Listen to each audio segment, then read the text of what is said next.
doing. And as the solo progresses, it becomes more mucus filled and feverish. And you get the sense of it all crumbling away electronically underneath his fingers. It was my favorite part of the song. I love that sort of shit.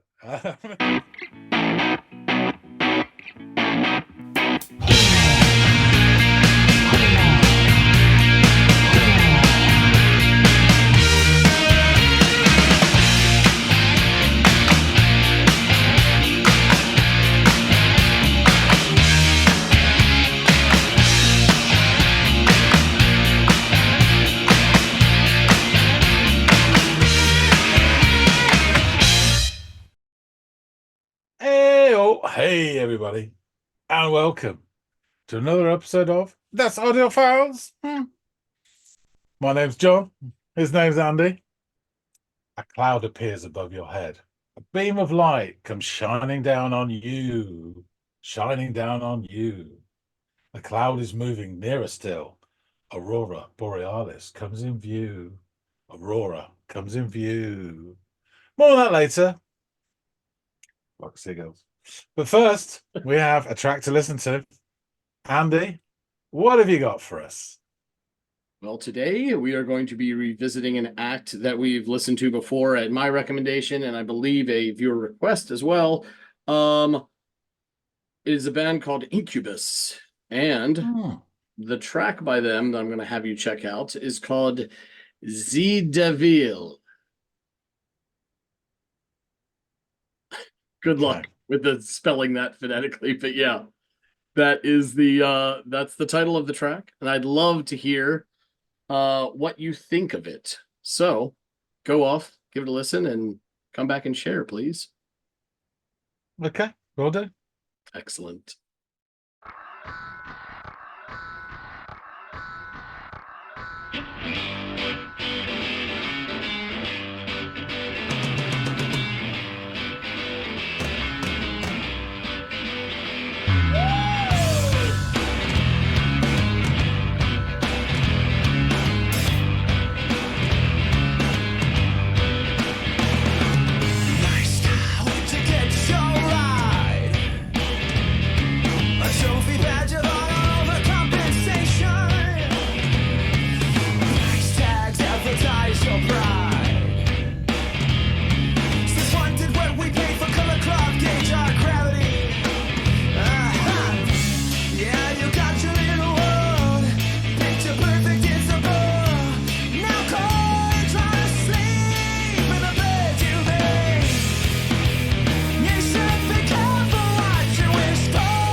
An interesting start. That guitar's got a real sort of swagger to it. It's almost a character in its own. Vocals, I've spoken about it before. When he's trying to act all, I don't know, put more into it, like he did there in the verse, it kind of annoys me. When he just sings straight, he sounds great. That's just my preference. It's this song. It's a lot more sort of rhythmic and heavier than the jazz funk odysseys that Andy gave me from this band before. This is getting towards more of the Incubus in my head that I kind of had an idea of. Let's see how it goes. Man, you got the time.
just there. Yeah, that annoyed me. Just before that, really unusual guitar solo. Um, it was interesting. I quite liked it. It kind of, I was starting to get the feel that the stop start and all that sort of thing. It's kind of almost like a creepy fairground sort of song. Getting, yeah, and a sort of like sinister carousel sort of feel to it. I don't know why. That's what I'm getting. Um, yeah.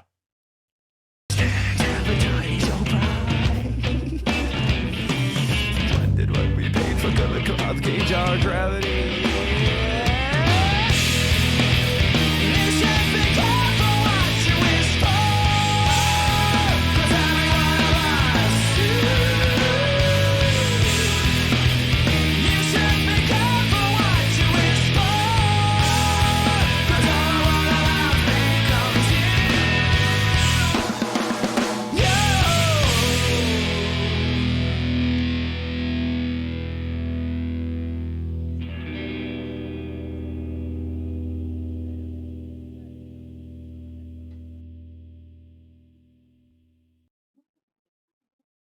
I like that funny chord at the end. Yeah, this almost sounds like some. Oh, it's like Zee Devil, and he was singing "Be careful what you wish for." This is a cautionary tale, perhaps. Yeah, I wasn't fond when he was putting character, like he was whispering there. When he sang straight in that line, "Be careful what you wish for," his voice sounds great. I don't think he needs to do that shit, but that's his choice. Um, Yeah, I have to be honest, this didn't grab me as much as the sort of more funky stuff did. It's not really my bag. It's getting towards that sort of other stuff. But it was all right. Drums were really good in this. I like the little playful rolls, which were like in isolation as well, just to make it more fun. So yeah, it was playful, this song, I believe. Okay, let's go back and chat it through with Andy. All right, welcome back. Your little dance with the devil. What did you make of this tune? Cecil B. DeVille, yes. Um, so song starts with these industrial sounds, though, like clanging of machinery almost. Um, and then the guitar strolls in, all swagger, and for a change, we get falling down the stairs drums at the start of the song. Which there was yeah, so I thought that was really refreshing. A woo from your man, and we're away, joined by the bass. The song starts. Now, I've talked about this before. I will do again briefly. The singer, forgotten his name, adopts this character delivery for the verse with exaggerated pronunciation. That's not my thing, but there you go. Leave it at that. Meanwhile, the music puts me in mind of a procession sort of sauntering down the street. The choppy nature, particularly the guitars, sort of mimics the gait of somebody strolling along wearing a Peaky Blinders cap. That's what I had in mind as I was listening to this. So yeah, it's got a sort of, it's quite nice rhythmic and it is good stepping. Yeah, I quite liked it. But I really then liked there was like a four-line pre-chorus, and I really like the melody for that. And the singer's voice changes, and he sings then the chorus without affectation, and it sounds great. He really does have a good voice when he isn't arsing about. That's the last I'll say on it. Okay. Um, the drums have some really interesting, like offbeats. And with the rhythmic guitar, it just emphasizes that stepping qualities to the song. I'm really enjoying the drummer's work in particular. Yeah. Second verse. And now I'm getting sinister fairground vibes. Okay. I've been because it reminds me of like this dystopian circus the rhythmic patterns of everything. And so like that's as close as echoing my sentiments as you could have gotten organically. So just great. Love it. So this is where I see the procession now that I said before. I see the singer as like a carnival barker, Mhm, proclaiming and then sort of whispering asides in a very pantomime way, mhm. which is what winds me up. But for this thing, that is effective. Yeah, it fits. So yeah, that's what I'm getting from it. And then the next pre-chorus actually has more, I will call it metal work, from the drummer. And then the chorus, I didn't notice it the first time. I'm pretty sure it wasn't there, but the chorus now has backing vocals doing these ahs. And this fills out the overall sound. I think the guitar even is a bit more, it's not quicker, but it just seems more fuller as well. It's not quite as choppy. And I do prefer the chorus to the verses. They're just, it's what I sort of gravitate towards more, I think, in terms of sound. There's nothing wrong with it, but I just really like the chorus more. I catch him saying something like, "Be careful what you wish for." And with the title Zee Deveel, it feels like it's a cautionary tale, perhaps regarding a bargain with, old Nick or whatever. But it's definitely, so then we get drum fill, chop, chop, chop, string scratching, chop, chop, chop, pause, chop, chop, chop. And then we go into this interesting guitar solo. And it seems whatever amp he's using has got a bout of diphtheria. The notes are kind of bleeding out. And there's like a sort of feedbacky, echoey bit as well. So the bleeding out over the lines, like if you spill water over ink and it just sort of feathers, and that's what it's doing. And as the solo progresses, it becomes more mucus filled and feverish. And you get the sense of it all crumbling away electronically underneath his fingers.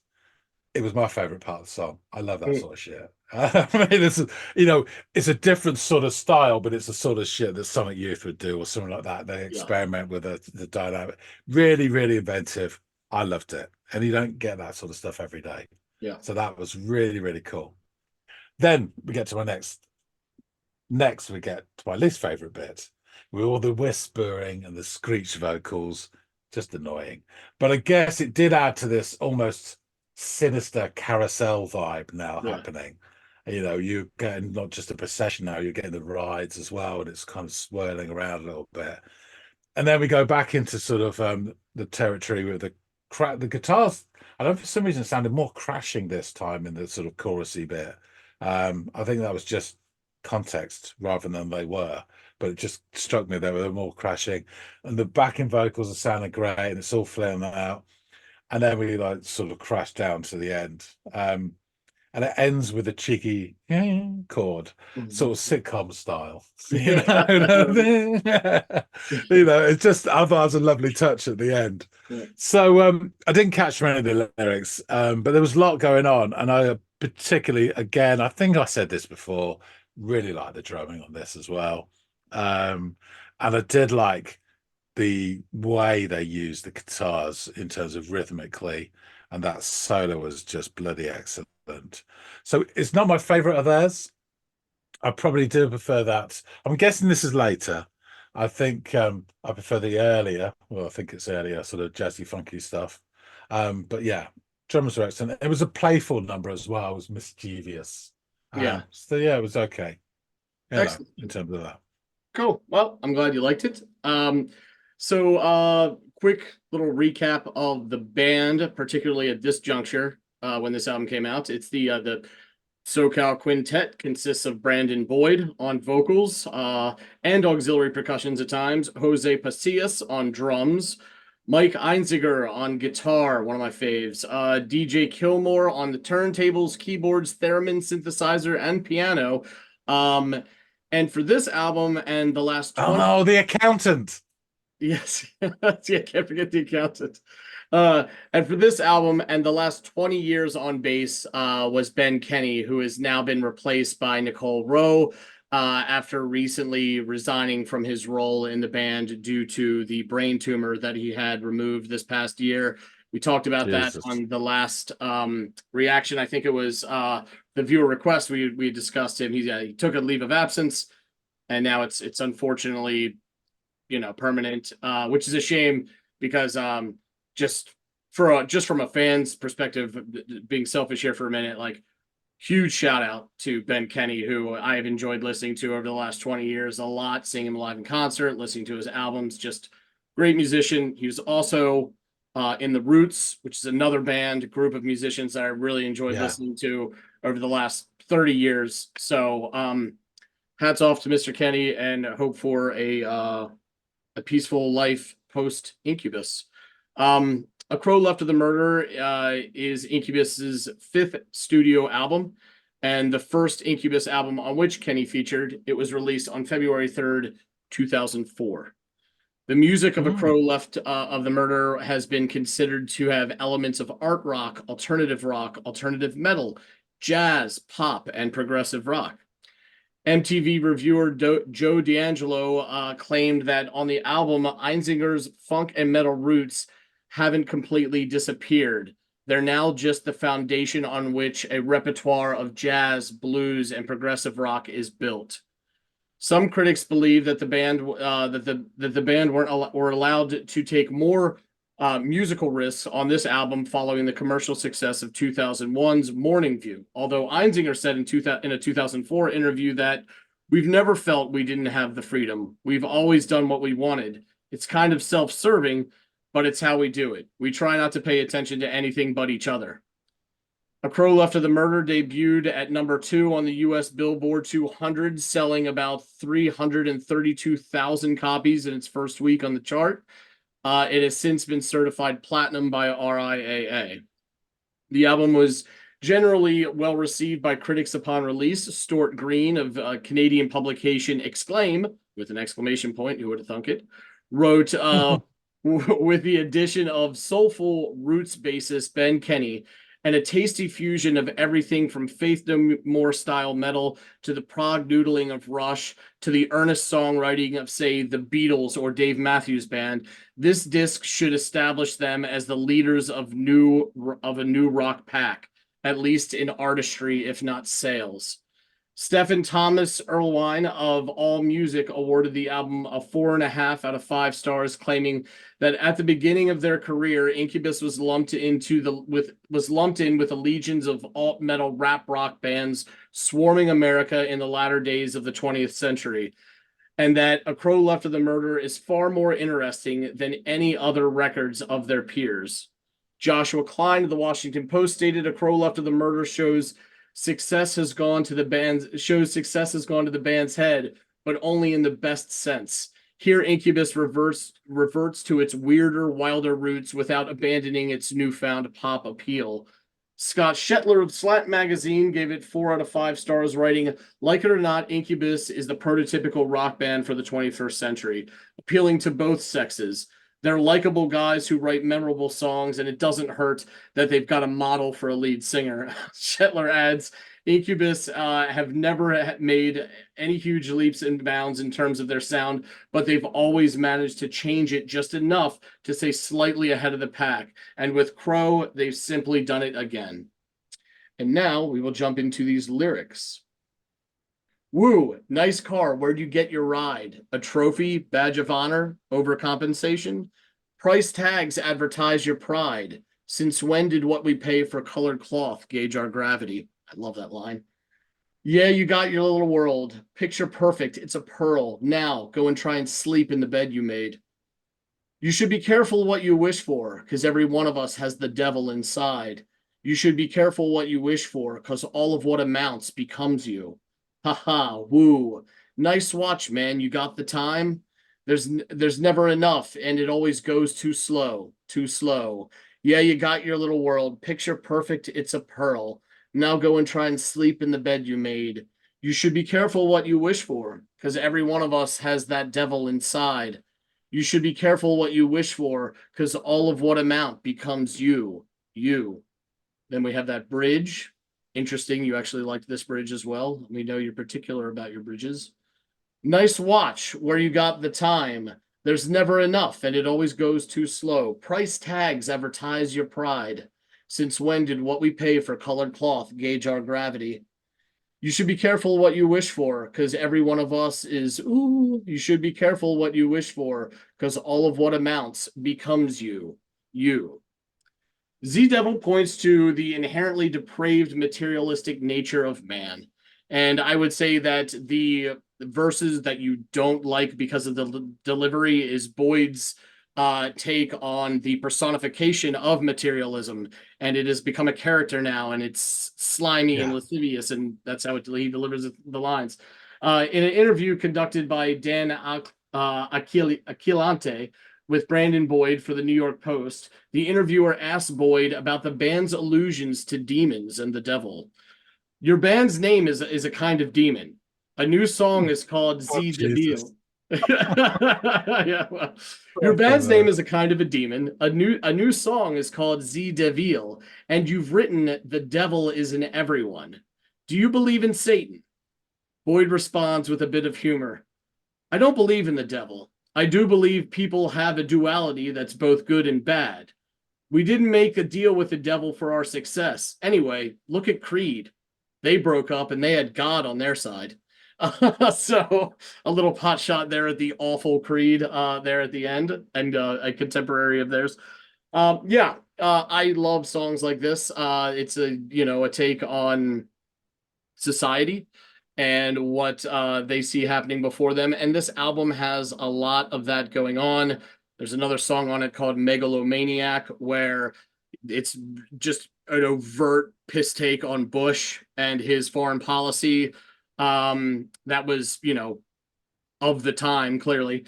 Talk shows on mute, where he laments how war footage becomes the entertainment that we watch as we sit around the dinner table at night after work and school. So yeah, it's a very pointed album that does take on the societal woes of a post 9/11 Middle East war driven America at the time. So I love it. Love this album. I was very political and young and wanted to change the world at the time, and these were all the things that aggravated me or that rubbed me the wrong way, and here were these guys putting out a really awesome album about it. So yeah, man, I'm glad you enjoyed it. I'm glad you tolerated those verses and kind of understood at the end of the day what he was going for with them. The guitar work and the drums are two of my favorite parts on this album. I know I wanted to bring something that featured Kenny. I'm sort of lamenting the fact that it wasn't one of the more bass-driven songs, but my God, I knew you'd love that bridge guitar work because it was just odd enough that I think it would tick a lot of your boxes. And the drums, this sort of, a bag full of cinder blocks thrown on a trampoline style sound that they have. They're moving, but they're clunky and heavy and very, very interesting. Kind of reminds me of like a refined Primus. I don't know if you've ever listened to those guys, but it has that kind of sound to it, but I don't know, kind of adulted up a bit, if you will. But yeah, thanks so much for giving a listen, man. Everybody out there, let us know what you thought of Incubus, Zee Deveel, and A Crow Left of the Murder. Feel free to use the comment field for what it's there for, dropping recommendations, suggestions, things that have reminded you of any sort of anecdote you want that isn't too crazy. Feel free to add it below. Also, like, share, and subscribe if you would, please. We're trying to grow the channel. Can't do that without you, and you guys are helping us so much in pushing out our content and adding to the algorithm. And we can't do this without you guys. You guys are just as much a part of the channel as we are. And all that out of the way, hopefully John and I will see all y'all and legions more on the next episode of the Audiophiles. See you later, guys. Get well, Ben Kenny.